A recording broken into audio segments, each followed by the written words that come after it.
again to Everything We Do Is Magic, or as I call it, Udom. And it's here where I seek to break down, explain, kind of extrapolate how truly easy and how truly natural magic is. And one of the things I often get asked is, what about this whole servitor thing? What are these sigils that you're talking about? Well, I want to show you how today, how that you have actually created servitors and sigils in every aspect of your life. And that's pretty much what guides you through your life, and you don't even know it. So a few weeks ago, I'm listening to my friend Owen Hunt of Blue Collar Mystics, and I'll post the links in the comment to this below.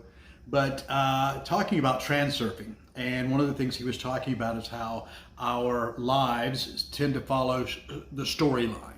Stories tend to have, like, there's this movement, there's a resistance, there's a force, there's an evil to overcome, there's something that someone wants to change in their lives, and they begin to climb this slow, steady hill of changes until they get to the apex, and then realize that there's more changes to come, that it's a continuing story, and it's not just one, you've reached this peak and it's all over.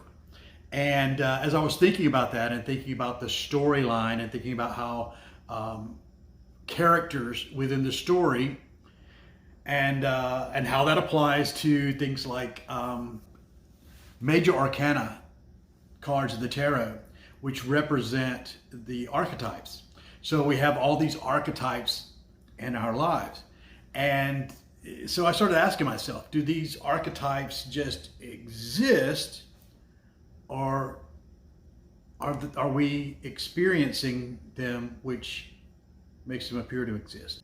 We understand that it's our perception that creates our reality. So that everything that we perceive as real is simply our mind's response to the vibration sent off by that particular thing.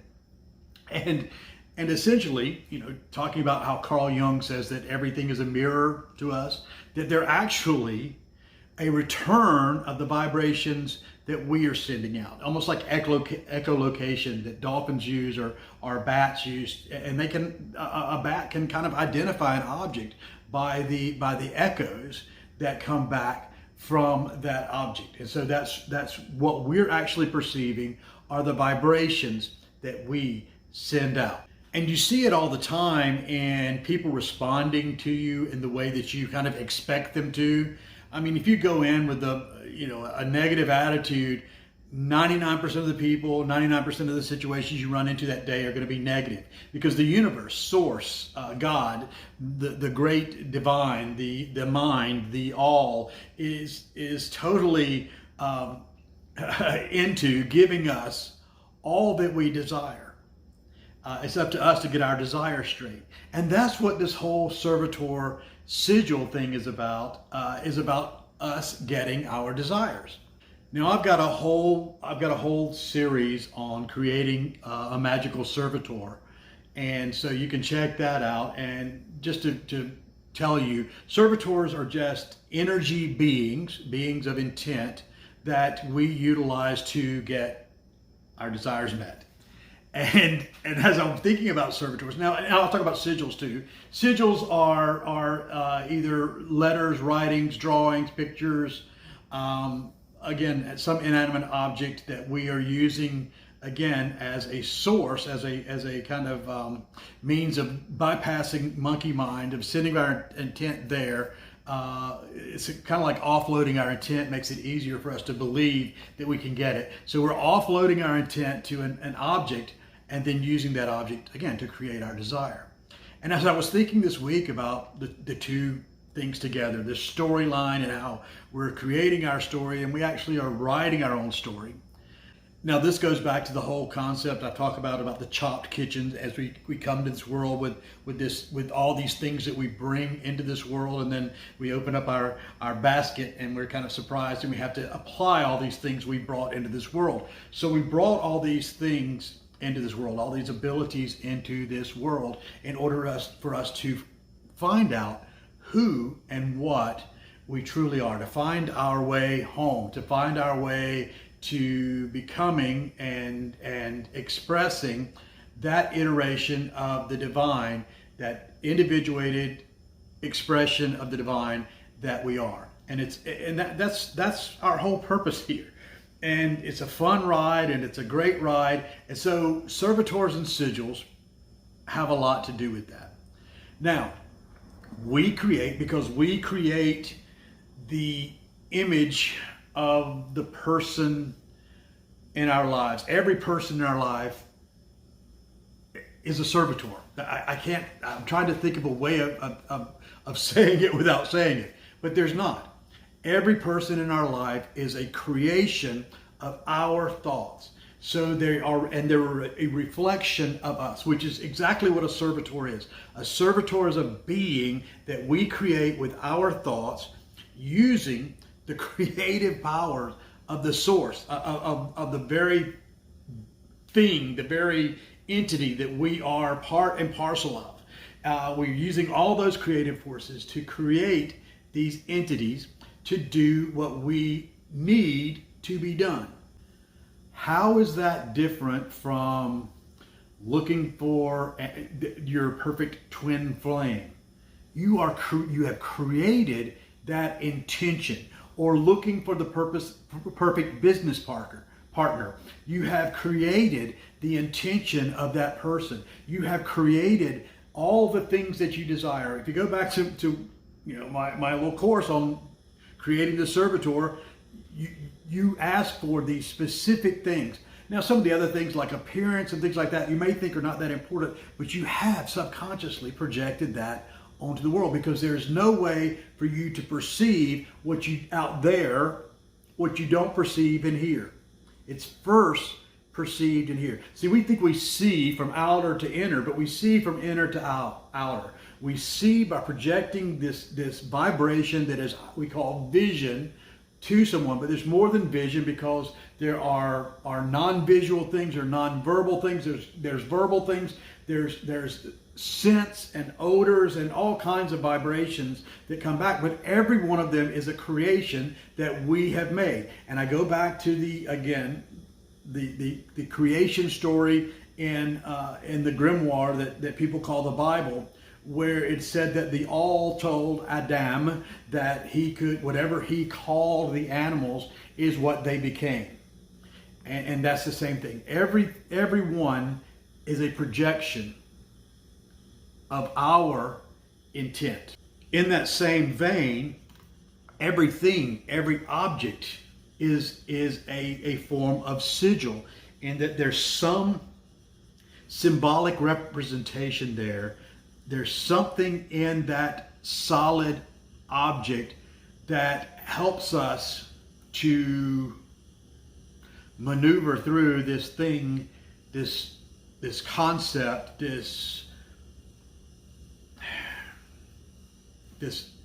place that we call reality, to help us to experience both the animal side of it, the physicality side of it, and also the conscious side of it, the spirit side of it, the human side of it that says, I can be conscious of the feelings I get. I know when I touch something, I know it is me touching something, not just something touching me. I know that sounds complicated. That sounds kind of overly simple, but I should say. But if you've dealt with any animals, you understand what I'm talking about. So let's get down to it. So what does this mean for us? This understanding, this knowledge, means that I not only create, but as I told you about retuning your servitors, repurposing them, bringing them back, and you can change their job, their duties, their personalities, their appearance. You can change anything and everything you want to about them simply by rewriting, so to speak, their program. And I believe that it's possible to do that with every place, person, and situation in our lives. As we begin to change our view, our perception, our acceptance, our understanding of others to the place of what is it that is reflecting about me? What is it am I reflecting? What is it that I'm vibrating out that's being vibrated back to me, so that I can experience that and release that and not allow it, and I can choose to supplement that or supplant that, I should say, with a more positive thought, a more loving thought, a thought that seeks the other's highest good, acknowledging that in seeking their highest good, I'm collectively seeking my own highest good. That apart from me, there are no others, that everything that exists is part and parcel of me, and I am part and parcel of everything that exists. Wow. Gosh, when you think about that, doesn't that just blow you away? Doesn't it just overwhelm you? How can we ever be afraid of anything? How can we ever fear anything when everything is what we have created? And again, that grimoire that I quoted earlier says, "For I'm not giving you a spirit of fear, but of love and of a sound mind." Love and a sound mind, they go hand in hand together. Fear, when you're operating out of fear, you're operating out of negativity, you're operating out of lack, you're sending out a vibration that and a call that the universe is bound to answer. It says that the angels kind of take wonder at looking upon men. If you ever dealt with angelic beings, it's a pretty cool thing. And to imagine these angelic beings sitting in wonder. Well, they sit in wonder because whenever we command, we speak with the very voice of creation. Something that they don't have, something the animals don't have, something that there are very few beings created that contain. We are the gods of this age. And it's time we recognize it. It's time we acknowledge it. It's time we understand that reflection. It all comes back, again, to self-love. To being able to operate and see through such a heart that it filters out every negative vibration that you would push onto others. In the addiction recovery field, we used to call it, you spot it, you got it. Assignment, that you're assigning things that are yours onto others. And so as we recognize and as we see that happening, not only do we forgive the others, but we need to forgive ourselves for fomenting that thought, for creating that vibration, for allowing that vibration to arise within us, so that we do take every thought captive. We do take every thought captive to the true knowledge of the Christ mind, the Krishna mind, the Buddha mind, the mind that says, I love me, and that's all there is. Namaste.